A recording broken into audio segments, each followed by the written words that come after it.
Limang suspect ang hinuli sa magkaiwalay na buy-bust operation sa Rodriguez, Rizal. Abot sa halos 2 milyong pisong halaga ng hinihinalang shabu ang nakumpiska. Ang paliwanag ng mga suspect sa unang balita ni EJ Gomez. Balik selda ang 2 lalaking ito matapos mabisto ng mga pulis na nagbebenta ng illegal na droga sa Rodriguez, Rizal.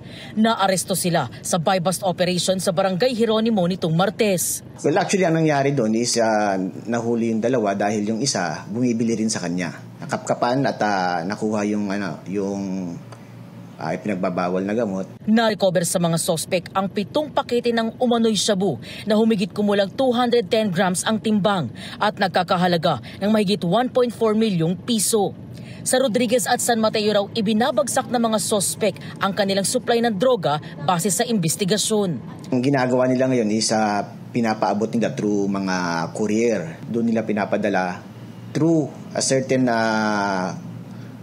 convicted prisoner din galing sa isang penal colony. Ang information inutos, kinuha lang doon sa katransaksyon dito sa labas, binagsak dito sa ating area of responsibility. Itinanggi ng high-value target na si alias Michael ang paratang. Hindi rin daw sila magkakilala ng lalaking kasama niya. Wala pong katotohanan yun. Yung alin? Yung tulak po ng droga.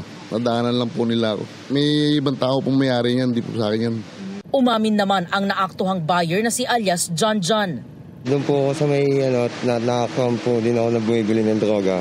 First time ko lang po na nabili sa kanya. Nagsisisi po ako dahil dapat po hindi na po gumamit ng illegal na droga. Sa Barangay San Isidro naman, nasa kote ng Rodriguez Police nitong Lunes ang 2 lalaki at isang babaeng sangkot din umano sa pagbebenta ng illegal na droga. 2 ron ang high value target. Yung isa nagkataon na kasama ron sa operasyon, pero since live-in partner siya ng isang ng high value target, kasama rin siya ron sa mga nahuli ng ating mga operatiba.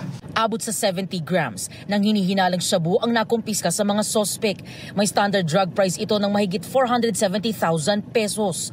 Itinanggi ng 2 sospek ang paratang. Bumibili lang po ako ng gamit ng anak ko. Tapos? Tapos dinampot na lang po ako bigla. Hindi ko rin po alam, ma'am. Yung nakuha po sa akin. Nagbago na po ako, ma'am. Kalalaya ko lang po eh.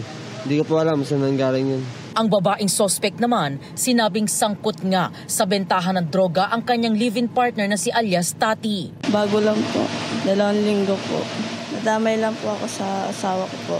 Sa custodial facility ng Rodriguez Police, nakadetain ng mga suspect na maharap sa reklamong paglabag sa Republic Act 9165 o Comprehensive Dangerous Drugs Act of 2002. Ito ang unang balita. EJ Gomez para sa GMA Integrated News.